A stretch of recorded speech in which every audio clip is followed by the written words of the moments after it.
di sant ñëpp di jégalu nag bu baax a baax suñu mbokk yi waa presse bi ci retard bi di gërëm di sant mbooloo bu fi ñëw tey pour fekk si tey conférence de presse bi di gërëm di sant tamit coalition Yewwi Askan Wi ci seen teewaay wante ngeen may ma tamit ma gërëm ma sant tamit coalition Yewwi Askan Wi ci seen taxawaay ak ci jàppale bu ñu may jàppale ci agression bu may dund nii ak tamit agression bu ñuy teg nii ci kaw démocratie wu Sénégal te coalition conférence des leaders yëkkati seen kàddu jaarale ko ci Khalifa Ababacar Sall ak ci Ousmane Sonko di leen di gërëm di leen di sant di gërëm tamit di sant bu baax a baax sénégalais yi nekk fii biir réew mi ak ñu nekk bitim réew ci seen soutien ci seen ay message ci seen ay encouragement lii conférence de presse bi lu ko waral mooy caaxaan bu ñu fi woote mooy nguuru président Macky Sall ne dañuy woote tribunal mercredi le 10 novembre ne dañ may àtte ci xeex bu fi amoon fii ci buntu mairie bi 10 ans ci ginnaaw 10 ans laa wax ci ginnaaw loolu ci 2011 la woon ngeen may ma rek ma xaw a delluwaat tuuti ci ginnaaw parce que ñu bëri dañuy wax ci dossier bi te luñ ci wax xamuñ ci lu bëri parce que xaw na yàgg donc ñu bëri sax dañuy dem sax ba fàtte lu bëri ci dossier bi daanaka xew-xew bi bu muy am dañ doon xeex 3e mandat ñu ne 3e mandat du fi am justice bi def leen neex nguur bu fi nekkoon ñu jox leen 3e mandat mu am fi lu toll ci 17 sénégalais yi fi ñàkk seen bakkan 17 ci lan ci 3e mandat dañ ko fiy tere ñu fi nekkoon forcé justice bi jàppale leen ci loolu ba 3e mandat bi am wante ku fi nekkoon jamono boobu comme président moom daanaka mën nañ ko contre wante garmi la woon parce que moom mayoon na ku nekk mu mën a nekk candidat ci élection yi moom tamit mayoon na tamit ku nekk ci élection yi nga mën a jot ci sa carte électeur moom tamit mu nangu lu ngeen xam ne ni mooy règle élémentaire u élection ñu dem élection mu bett dem yoonam président Macky Sall laata loolu am ñëw na toog suma kër def conférence de presse ànd si ak suma wajur bu góor lu mu waxoon Sénégal ñëpp ko déggoon mu ne Barthélémy Dias dañ ko jaay doole mu ne Barthélémy Dias dañ ko tooñ mu ne Barthélémy Dias dañu bëggoon jël bakkanam mu ne Barthélémy Dias dafa défendre mu ne état du Sénégal ñoom ñooy responsable wax na sax ba wax ay waxu mercenaire mu ne mercenaire mooy Samba Boy buy nangu def ñaawteef ci kaw ñu jox ko ay koppar ñun dañ leen di woy ay nervi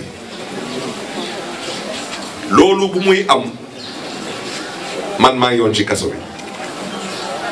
élection passée Macky Sall fekk ma ci kaso bi dugal ma ci liste député ma ànd ak moom ci liggéey bi ñuy liggéey suma mandat naroon nekk mandat juróomi at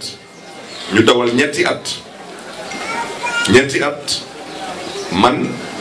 ma bokk ci parti socialiste ma bokk ci ñu waxoon ci parti socialiste PS dafa door a am candidat te suñu candidat mooy Khalifa Ababacar Sall wax jooju nag loolu nag moo may indil torof yëpp ñu may dund tey nii ñu daal jàpp dossier bi ne da indil Barth yóbbul Barth indil Barth yóbbul Barth ñu ne dañuy yëkkati suma immunité parlementaire ma leen waa yéen wala ngeen di wax waxu immunité parlementaire da ngeen ma laaj man mii man maa ne damaa bëgg ñu àtte ma kon man waxu immunité parlementaire waxuma waxu immunité parlementaire archive yi ñu ngi fi ma dem assemblée nationale président Moustapha Niass na ma dañ lay déglu ma ne ko président yow suma wajur nga soxlawul ñu may déglu parce que xeex bi bu muy am nekk gu moon appel parce que soo gisee lu ñu la condamné loolu meurtre amu ci crime amu ci kon loolu mënu la tere nga bokk élection ma ne ko déet day yomb ma ne ko man mënu ma nangu ñu may tëj benn fanu kaso même ak sursis dañ ma tooñ ma ne ko nag balaa may dee ñu ne ma dañ may naa fay 25 millions njabootu waajooju te mu nekkoon nervi Macky Sall di ko woy mercenaire nervi yooyu tey ñoom ñoo nekk ci dëkk bi di song Ousmane Sonko di song Guy Marius Sagna mois de mars lu toll ci 14 sénégalais ñàkk seen bakkan ci réew mi ñu gis fi ay nit du ñu ay policier du ñu ay gendarme ay ponk lu nit yor seen ay fetel di dox ci mbedd yi di dugg ci ay kër di boom ay doomu aadama ñépp ko fi gis tout le monde 14 sénégalais ñoo fi ñàkk seen bakkan procureur de la république nee na dafa gumba moom nee na moom mënutul gis ministre de la justice nee na moom dafa gumba dafa tëx loolu moo fi am ñoom nag 10 ans ñu ngi may toog ci benn laa wax benn nervi bu fi ñàkk bakkanam ci lan ci ñaawteef wante 14 sénégalais yu ñàkk seen bakkan ñu boom leen ci mbedd ji kooku moom daanaka soxlul sax ñu ciy wax ñu ci débat parce que dossier amul procès amul enquête amul te dégg ngeen président Macky Sall wax na leen ko jam ñaajo na leen lu fi amoon mois de mars xawma lan du fi amati dama ne su la jinnee pese defaatal lu ko defoon mars rek nga xool lu fi amati dama ne dossier bii bañ may àtte ma jàpp ni luñ ma daan du dëgg du yoon ma appel ñu jël appel bi ne dañ may jugé appel bi moom bañ may woowee cour d'appel ba tey dañuy renvoi di renvoi lu tax ma dinaa ci wax parce que kilifa bu waxul dëgg wala kilifa bu wax dëgg bu dëppwul ak dëgg lu ko wax dëgg yàlla xaw ma nañ lay woowee ci wolof wante ci tubaab daal man tubaab moom ñun moom la ñu nàmp te damay bañ a wax bu ñagas wante ku fi toog nga ne yow Barthélémy Diaz depuis le 7 juillet xamoon na que de 10 novembre dañ koy woo tribunal wax boobu wax jooju dëppawul ak dëgg mooy lu tubaab di woy mensonge yéen waa presse bi am ngeen internet yomb na vérifier am ngeen Google yomb na vérifier na ngeen dem ngeen tapé le 8 octobre 2020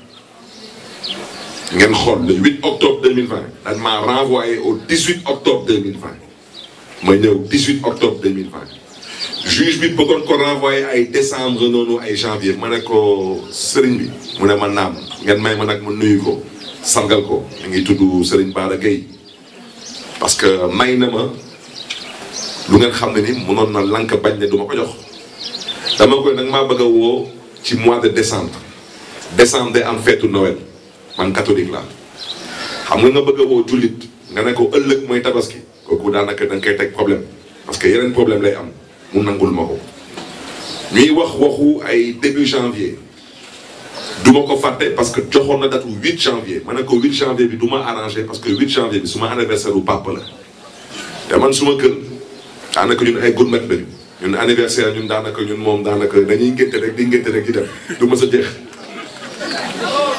ñuy wax di wax mu ne ma ban date moo lay arrangé ma ne ko monsieur le juge ma ne ko man damay dem Canada ma yoroon suma ay këyit ak yëpp ma ne ko damay dem ci benn école bu ñuy wooyee York University bu nekk Toronto suma inscription bi nii damaa ngi dem defi benn master moo bëggoon nga may ma dem ba mu pare suma master ma ñibbisi te ñëpp a ngi toog wante ñëpp bi man kese la ak papu xale bi amul benn nervi bi amul kenn kuy bàyyeekoo ci parti bu fi nekkoon ci jamono boobu amul benn commanditaire man nekk fa nekk ñu nekk di wax ñu ne non dossier bi mënuñu ko àtte parce que fii nervi yi newuñu fi parti yëpp newuñu fi nañ ko dàq ñu nekkoon nañ ko dàq au 7 juillet 2021 ñëpp a toog ci salle bi ñëpp d'accord le 7 juillet man le 7 juillet ma dem tribunal ma ñëw dugg toog 8h30 maa ngi toog ak Khalifa Sall ñu toog ba 10h kenn woowu ma 10h30 kenn woowu ma ne waaw lii nu mu demee nii 11h kenn woowu ma ah ma woo Demba Ciré Bathily maître Demba Ciré Bathily ma ne ko mais maître man de d'habitude dañ ma doon woo ay booru maximum 9h30 10h ñu woo ñu mu ne ma xaaral ma dem seeti greffier bi mu dem seeti greffier bi greffier bi nekkul seen dossier new fi ma gis Demba Ciré Bathily dem interpeller juge bi arrêté audience bi juge bi interpellé substitut du procureur bi mu ne ko waaw mais est-ce que dossier bi mi ngi fi substitut du procureur bi xool juge bi ne ko dossier bi kenn programmé wu ko tey kenn enrôlé wu ko ci rôle audience yi yow soo programmé wu ne benn dossier naka nga ko mën a reporter à une date soi-disant qui correspond au 10 novembre c'est faux c'est archi faux et si vous insistez c'est un mensonge c'est tout parce que nag kilifa du fen parce que nag nous sommes dans une bataille d'opinion et trop c'est trop cette justice n'inspire aucune confiance à aucun citoyen dans ce pays à cause de votre comportement c'est un comportement qui est inadmissible inacceptable et intolérable et je vous le dis vous êtes en train de jouer avec le feu ce pays en a marre dama ne ñu nekk tribunal dañu xoolaat seen taxawaay parce que nag dafa am ñu ciy bokk dañuy juum di jaawale ñu ci bëri dañuy jël péché dañ la laal wante nga nekk magistrat kenn du la laal daanaka lépp lu fi am ci Sénégal ci ay magistrat ñoom duñu def benn ñaawteef ñoom duñu dëpp kees ñoom duñu signé ay faux papier ñoom duñu jël xaalis ñoom duñu xool jabaru jàmbur ñoom duñu def dara ñoom daal ñoom macha allah ñoom daal ñoom ay wëliw lañu ñoom def ñu daal ma bëgg nag wax jooju ñu teg ko ci suuf fii menace amu fii luñ fi woote tey mooy fulla ak fayda parce que nag lu ëpp tuuru mercredi le 10 novembre damaa fas yéene dem tribunal parce que dama nekk citoyen sénégalais te man maa sàkku ci justice ñu àtte ma mais biiralaat du ma fi wax dama ne juge boobu bu ñëwee Serigne Bara Gueye maa ngi koy jaajëfee parce que man damay xool nit mën naa xamee di dañee kon maa ngi koy jaajëfee wante ñu fa toogal état du Sénégal xam nañ seen bopp moo tax dama ne procureur boobu ñu koy woowee Serigne Diaby du noonu moom comme nee na day jël këyit gën a communiqué di wax ne ni que Barthélémy Dias moo ko doon xam ne ni que day ñëw tribunal le 10 novembre waa bisimilah maa ngi ñëw tribunal le 10 novembre yow nag bàyyi di jël ay substitut nga leen kaay leen toog yow kaay toog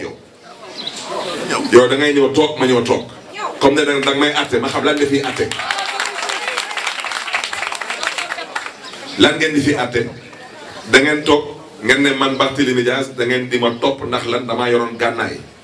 te gànnaay boobu daanaka damaa ko yor wante yoruma këyit pour yor gànnaay boobu te waxtu ju dëppwul ak dëgg yéen waa presse maa ngi sàkku ci yéen ngeen dem ci Google ngeen wut ci Google ngeen dem su leen neexee ci site internet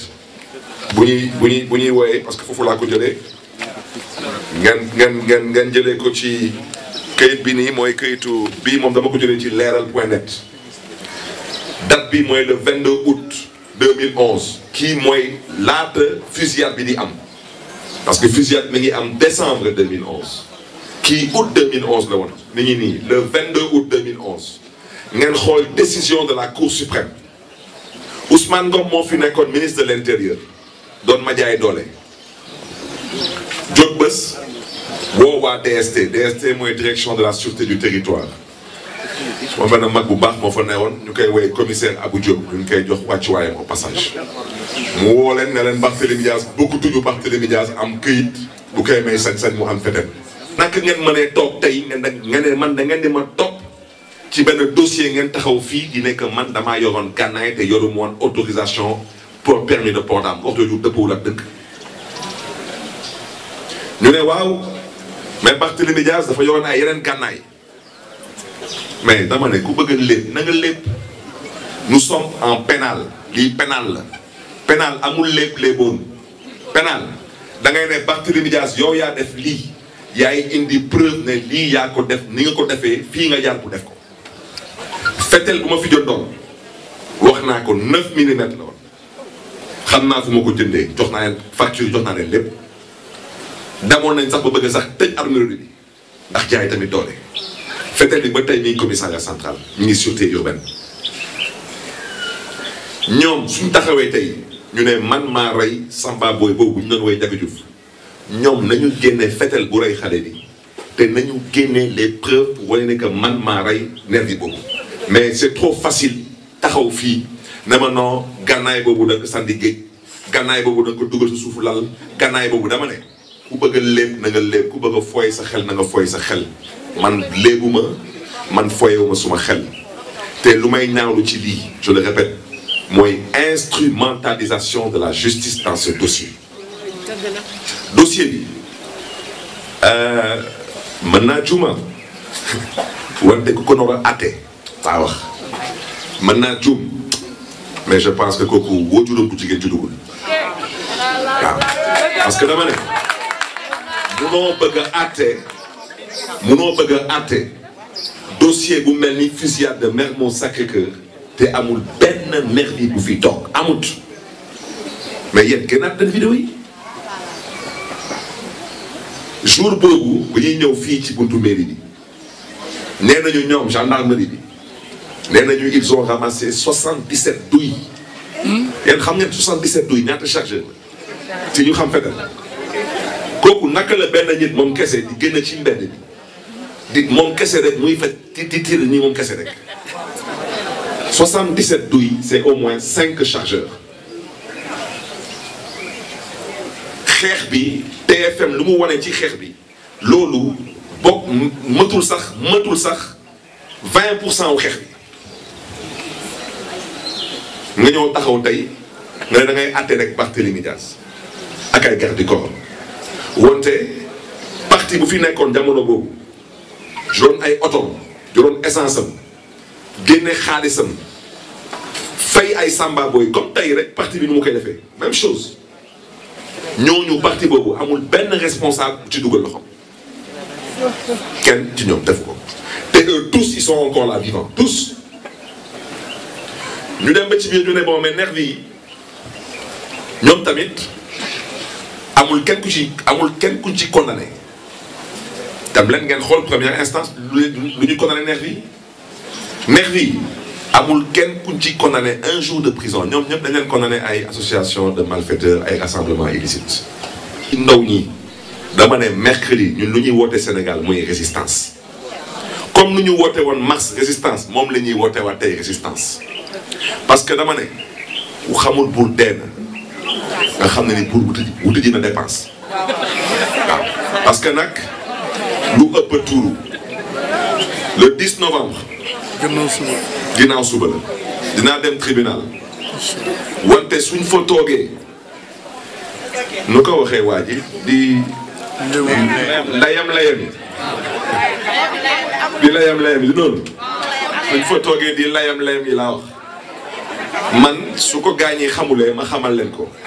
man dama nekk candidat élection locale coalition Yewwi Askan Wi ci mairie de Dakar te damay dem campagne yi lu may bañ rek parce que man duma menacer kenn man damay wax lu may def ku mu neexul tamit na la yàlla may xolu muñ wante lu may def dinaa leen ko wax su ngeen ma woowaatee tribunal après le 10 novembre je ne viendrai plus vous répondre dama bëgg a wax ci leer te ma bëgg tamit parce que je xam naa lu ñu namm ci dossier bi xam naa lu ñu ci namm parce que wax naa ko sànq ci tubaab nee naa ñoom ba ñuy dégg Barthélémy Dias day wuti mairie de Dakar dañuy def seen sondage ñu xoolaat sondage bi ñu foog ne lii ay film la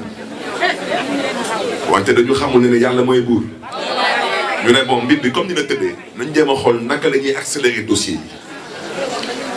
bi joxewul dara ñu ne bon maintenant ñun nañu jéem a xool naka la ñuy jëlee décret présidentiel ñu nommé ci maire de Dakar par décret ndax ñu mën a gaagal ñu mën a galgal Barth bañ a nekk maire de Dakar ñu yuuxu dox lu ñuy dox xeex lu ñuy xeex gars yi jël loolu teg ko ci suuf ñu dawalaat ñu ne bon comme loolu yëpp doxut nañ jéem a xool nu ñu jëlee mairie de Dakar ñu sayal ko mu bañ amati ñu defaat même chose kaas yuuxu xeex gars yi tamit jël loolu teg ko ci suuf ñoom nag seen yaakaar dafa tas ci coalition Yewwi Askan Wi ci tànn bu ñu ma tànn pour man ma nekk seen candidat fii département de Dakar mairie de Dakar lu may dëgg man maa ngi déposé suma dossier ci candidature de Dakar maa ngi koy déposé le 4 novembre ci suba si à 8h du matin le 5 novembre ñu ñëw suma kër indi seen këyit bi ku ko xool da nga xam ne ni lii ab mbiru complot la